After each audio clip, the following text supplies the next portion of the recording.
CM Revanth కు మరొకసారి సవాల్ చేశారు BRS working president KTR. Revanth మగాడైతే సీఎం పదవికి రాజీనామా చేసి మల్కాజ్గిరి నుంచి ఎంపీగా పోటీ చేయాలని ఛాలెంజ్ చేశారు. తాను కూడా సిరిసిల్ల ఎమ్మెల్యే పదవికి రాజీనామా చేసి మల్కాజ్గిరి నుంచే పోటీ చేస్తానని అన్నారు. మగాడివైతే ఒక్క సీటు గెలిపించుకో అని మాట్లాడుతున్నాడు. మరి నేను కూడా అంటున్నా, రేవంత్ రెడ్డి దమ్ముంటే నీకు సత్తా ఉంటే నేను మొన్న చెప్పిన మళ్ళీ చెప్తున్నా, మగాడివైతే రా, నువ్వు నిలబడ్డ మల్కాజ్గిరి పార్లమెంట్కే రా, ముఖ్యమంత్రి పదవికి రాజీనామా చేసిరా. రాష్ట్రంలోని అన్ని సీట్లు కాదు, ఒక్క సీటే అన్నావు కదా, ఒక్క సీటునే తెలుసుకుందాం దా. నేను రాజీనామా చేస్తా నా సిరిసిల్ల ఎమ్మెల్యే పదవికి, నువ్వు కూడా రాజీనామా చేసిరా, మల్కాజ్గిరి పార్లమెంట్లోనే తెలుసుకుందాం అని. అప్పటి నుంచి మళ్ళా సడిలేదు సప్పుడు లేదు. అందుకే నేను అంటున్నా, మగతనం అంటే ఎలక్షన్లు గెలుచుడు కాదు, మగతనం అంటే మగాడి. రేవంత్ ప్రభుత్వానికి తమ పార్టీ నుంచి ఎలాంటి ముప్పు లేదన్నారు బీఆర్ఎస్ వర్కింగ్ ప్రెసిడెంట్ కేటీఆర్. 5 ఏళ్లు రేవంత్ ప్రభుత్వం చల్లగా ఉండాలన్నారు. అయితే రేవంత్ ప్రభుత్వానికి సొంత పార్టీ నేతల నుంచే ముప్పుందని వ్యాఖ్యానించారు కేటీఆర్. ఖమ్మం, నల్గొండ కాంగ్రెస్ నేతల నుంచే నిత్యం రేవంత్ సర్కార్కు ప్రమాదం పొంచి ఉంటుందని జోస్యం చెప్పారు. సెక్రటేరియట్లో మాట్లాడతాడు, నేను ఇక్కడ ఏదో ఉంటుంది అనుకొని వచ్చినా, లంకె బిందెలు ఉంటాయనుకొని వచ్చిన, ఇక్కడ లంకె బిందెలు లేవు, అన్ని ఖాళీ కుండలు ఉన్నాయని చెప్తున్నాడు. లంకె బిందెల కోసం గడ్డపారలు పట్టుకొని, తటపారలు పట్టుకొని, నెత్తి మీద దుప్పటి కప్పుకొని అర్ధరాత్రి ఎవరు తిరుగుతారు? మరి ఈయన గతంలో ఏం చేస్తున్నారో నాకైతే తెలియదు, కానీ ఈ లంకె బిందెల కథ అయింది, జేబుల కత్తెరల కథ అయింది, అసలు ముఖ్యమంత్రి స్థాయిలో మాట్లాడే మాటలేనా, ఆ ఫ్రస్ట్రేషన్ ఏంది, ఆ ఊగిపోవుడేంది ఆవేశంతో. ఇంకా దిక్కుమాలిన పదం ఏంటంటే మానవ బాంబులు అవుతారట. రేవంత్ రెడ్డి గారికి నేను చేసే విజ్ఞప్తి ఒకటే, మానవ బాంబులు ఇవి అవి కాదు, నీ పక్కనే ఉన్నాయి కాంగ్రెస్ పార్టీల బాంబులు. ఎవరో కాదు నీ కూల్చేది, నీ పక్కనున్న బాంబులే. నల్గొండ బాంబు, ఖమ్మం బాంబు, వాళ్ళే నీ గవర్నమెంట్ మీద వాళ్ళే చేస్తారు. చేసేదంతా మేమేం చేయం. మేము మనస్ఫూర్తి కోరుకుంటున్నాం రేవంత్ రెడ్డి గారు, నువ్వు 5 ఏళ్ళు నిక్షేపంలాగా ఉండాలి, 5 ఏళ్ళు ఉండాలి. నువ్వు ఇచ్చిన 420 హామీలు అమలు చెయ్యాలనే డిమాండ్ చేస్తున్నాం, చెయ్యాలనే కోరుకుంటున్నాం. అందుకే రేవంత్ రెడ్డి గారు బీపీ పెంచుకొని ఆగమాగం కాకు, నీవు బీపీ గోలు వేసుకో, మంచిగా సల్లగా కూసో. నీకు మా వైపు నుంచి ఏం ప్రమాదం లేదు. నీకు ప్రమాదం అంటూ ఉన్నదంటే నీ పక్కన కూర్చున్న నీ కాంగ్రెస్ వాళ్ళతో ఉన్నది తప్ప మా నుంచి నీకేం బాధ లేదు. నువ్వు 5 ఏళ్ళు కొనసాగు, నువ్వు అట్లే ఉండు. 420 హామీలు ఇచ్చినావు, 1 కాదు 2 కాదు, 420 హామీలు ఇచ్చినావు. ఆ 420 హామీలు నిలబెట్టుకోకపోతే ఎంబడబడతాం, ఎంటాడతాం, ఇడిచిపెట్టమనే మాట కూడా నేను విజ్ఞప్తి చేస్తా ఉన్నా. హైదరాబాద్ కరీంనగర్ రూట్ లో ఎలివేటెడ్ కారిడార్ కు శంకుస్థాపన చేసిన సీఎం రేవంత్ రెడ్డి కేటీఆర్ కు ఒక విజ్ఞప్తి చేశారు.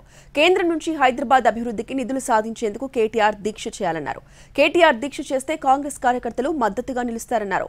ఈ విషయంలో కేసీఆర్ ను కేటీఆర్ స్ఫూర్తిగా తీసుకోవాలన్నారు సీఎం రేవంత్. మా పోరాటం ఫలించిందంటే ఏం పోరాటమా? నీ పోరాటం ట్విట్టర్లలో దిక్కుమాలిన పోస్టులు పెట్టుడే నీ పోరాటమా? మిత్రుడు కేటీఆర్కు నేను సూచన చేస్తున్నా, హైదరాబాద్ నగర అభివృద్ధి కోసం ధర్నా చౌక్లో ఇంద్ర పార్క్ దగ్గర మీరు ఆమరణ నిరాహార దీక్ష చేయండి, మేము సంపూర్ణంగా సహకరిస్తాం.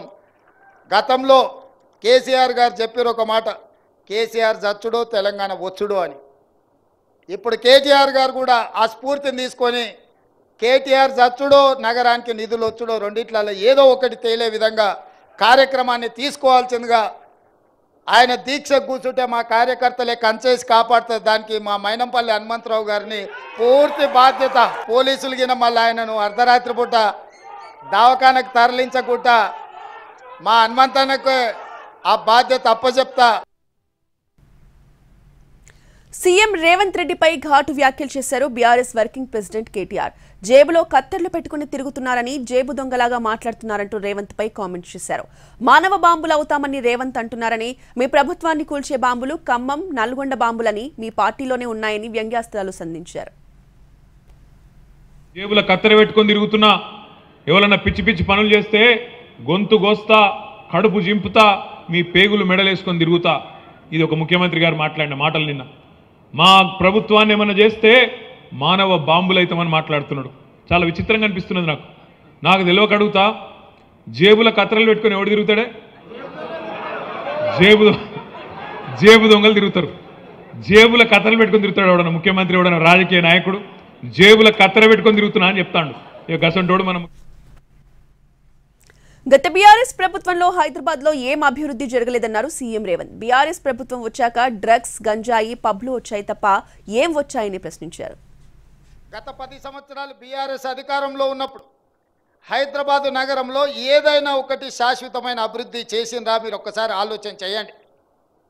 ఈరోజు నగరానికి వచ్చిన ఐటీ కంపెనీలు కావచ్చు, హైటెక్ సిటీ కావచ్చు, అంతర్జాతీయ ఎయిర్పోర్ట్ కావచ్చు, ఔటర్ రింగ్ రోడ్ కావచ్చు, మెట్రో రైలు కావచ్చు, కృష్ణానది జలాలు కావచ్చు, గోదావరి జలాలు కావచ్చు, అదేవిధంగా వివిధ అభివృద్ధి కార్యక్రమాలు ఆనాడు కాంగ్రెస్ పార్టీ ఉన్నప్పుడే, చివరికి నక్లెస్ రోడ్ కావచ్చు, అప్పుడప్పుడు సెల్ఫీలు దిగి సెల్ఫ్ డబ్బాలు కొట్టుకుంటున్న కేటీఆర్ గారు దిగి శిల్పారామం కూడా ఆ రోజు కాంగ్రెస్ పార్టీ అభివృద్ధి చేసింది.